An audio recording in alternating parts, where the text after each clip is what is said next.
जिन परमात्मा के लिए वेद की ऋचाएं नेति नेति उपनिषद आदि सब कहते हैं कि भाई हमें ये सामर्थ्य नहीं है कि हम उस तत्व का किंचित मात्र भी कुछ हम लिख सके, कुछ समझ सकें। और जब आप उनसे पूछोगे ना उस परम तत्व से, अभी आप आगे सुनेंगे कि अर्जुन पूछते हैं भगवान से कि यमुना जी के किनारे बैठे बैठे इंद्रप्रस्थ में, जो पहले अभी की दिल्ली जो है, क्यों रोते रहते हो आप वृंदावन, ये यमुना जी के किनारे दिल्ली के अंदर बैठे बैठे? ऐसा क्या है आपको जो आपको इतना रुलाता है? और आपका मुख में हर बार देखता हूं तो ब्रजभूमि की तरफ ही रहता है, ऐसा क्या है? और अच्छा, एक दिन की ये बात हो तब तो समझ भी आया। हर बार जब भी भगवान इंद्रप्रस्थ आते अर्जुन आदि से मिलने के लिए, तो हर बार का यही नियम कि वहां बैठ जाते यमुना जी के किनारे ब्रज की तरफ अपना मुख करके और बस निरंतर अश्रुपात। कौन रो रहा है ये? तो अर्जुन पूछते कि आप क्यों रो रहे हैं? अब क्या बोले, रोता हुआ व्यक्ति क्या बोल सकता है? तो जब उत्तर नहीं आता भगवान की तरफ से, तो अर्जुन का सखा भाव है भगवान के प्रति, और सखा भाव में तो क्या भगवान बराबरी का हिसाब होता है। तो गुस्से में आके अर्जुन ने कह दिया कि जब देखो आपको मैं रोता हुआ देखता हूं, ऐसा है क्या उस ब्रजभूमि के अंदर? पेड़ पौधे हैं, गायें हैं, झोपड़ियां हैं, उसके अलावा है क्या? यह हमारे इंद्रप्रस्थ में देखो, विश्वकर्मा ने जिस भूमि को बनाया है, जिन महलों को बनाया है, इनको देखो। अच्छा, इंद्रप्रस्थ भी छोड़ दो, आप अपनी द्वारिका को ही देख लो। इतनी बड़ी साक्षात बैकुंठ का दर्शन जहां पर हो वो द्वारिका, लेकिन फिर भी जब भी आपको देखो तो ब्रज का नाम लेके रोते रहते हो आप। तो अब आंखों में तो आंसू हैं भगवान के। बहुत ध्यान से सुनिएगा इस बात को। तो भगवान अर्जुन की तरफ देखते हैं और बोलते हैं, अर्जुन, ब्रज भूमि क्या है इसको तो मैं भी नहीं बता सकता, मैं तुझे क्या समझाऊं रे? गलती तेरी है ही नहीं। जब मैं ही आज तक उस ब्रज की भूमि की, ब्रज की रज का पार नहीं पा सका हूं, मैं तुझे क्या बताऊंगा कि ब्रज की भूमि है क्या? फिर भी अगर तूने पूछा है, तू मेरा सखा है, तू ये अपराध बार बार करता रहेगा कि ब्रज में है क्या, ब्रज में है क्या, ये अपराध तू बार बार करेगा, इसलिए मैं तुझे बताता हूं कि ब्रज में है क्या। पर तू अपने इस शरीर से तू ब्रज को नहीं समझ सकता। अपनी आंखें बंद कर। आंखें बंद करी अर्जुन ने, और भगवान ने बोला अब आंखें खोलो। तो वेश जो था दोनों का परिवर्तन भगवान ने कर दिया। भगवान खुद तो बन गए गुरु और अर्जुन को बना लिया अपना शिष्य। कृष्णं वंदे जगत गुरु। और प्रकट हुए अर्जुन को लेके श्वेत द्वीप के बैकुंठ में। श्वेत द्वीप के भक्तों के लिए श्री नाभादास जी महाराज भक्तमाल में लिखते हैं पहली पंक्ति में कि श्वेत द्वीप के भक्त जे ते मेरे सरताज। ऐसी भक्तों की महिमाएं श्वेत द्वीप में जो विराजमान है।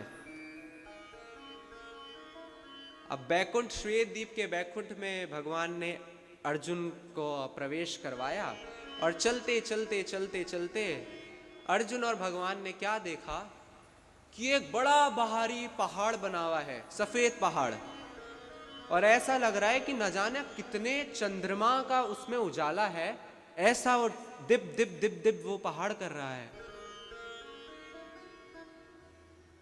और जब पहाड़ को पूरा नीचे से ऊपर तक देखा तो सबसे ऊपर क्या देखा कि एक कोई महात्मा है, वो अपने पैर के अंगूठे पे, एक अंगूठे पर खड़े होके दोनों हाथों को आकाश की तरफ करके घनघोर तपस्या कर रहे हैं।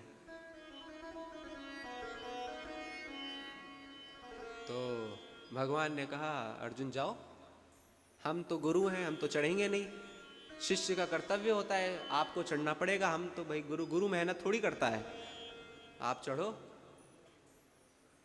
तो अर्जुन अब जैसे तैसे उस पहाड़ पे चढ़े। पहाड़ पे चढ़े तो महात्मा ने जैसे देखा, अब अर्जुन तो शिष्य के वेश में थे, तो बहुत गंभीर होकर पूछा, कौन? अर्जुन थोड़ा घबरा गए और अर्जुन ने कहा कि मैं अर्जुन हूं।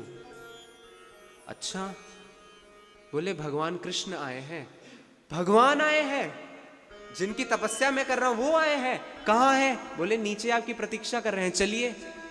और वो महात्मा उस पहाड़ से नीचे उतर के आए, भगवान के दर्शन किए, प्रणाम किया भगवान को। अब वैसे तो सब जानते हैं भगवान, लेकिन फिर भी भगवान ने पूछा कि ये इतने ऊंचे पहाड़ पे एक अंगूठे पर खड़े होके तपस्या करने का तात्पर्य?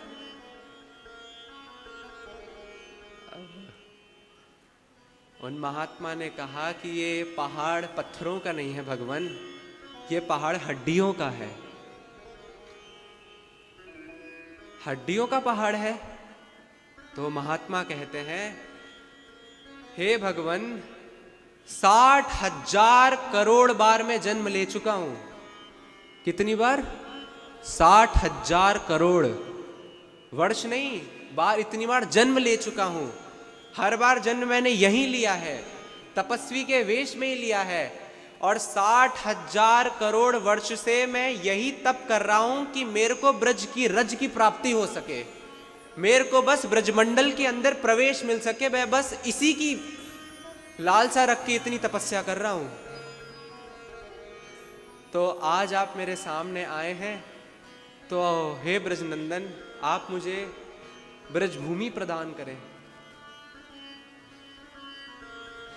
भगवान ने कहा कि भाई महात्मा जी, वो सब तो ठीक है, लेकिन मैं ब्रजभूमि प्रदान नहीं कर सकता। आप नहीं कर सकते? कर्तुम ना कर्तुम अन्यथा कर्तुम समर्था सा ईश्वरः। जो सब कुछ करने में समर्थ हो उसे ही तो भगवान कहते हैं।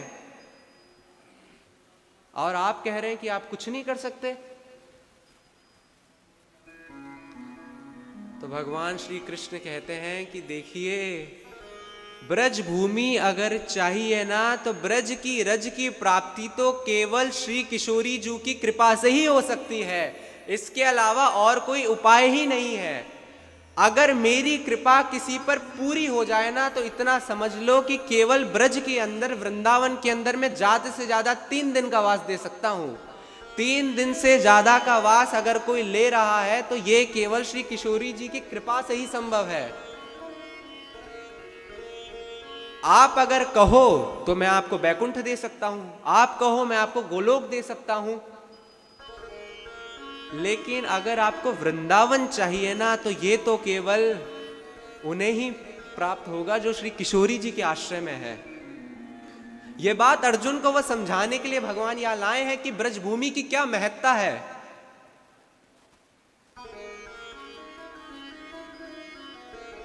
और भाई घुमा फिरा के बस एक ही बात आती है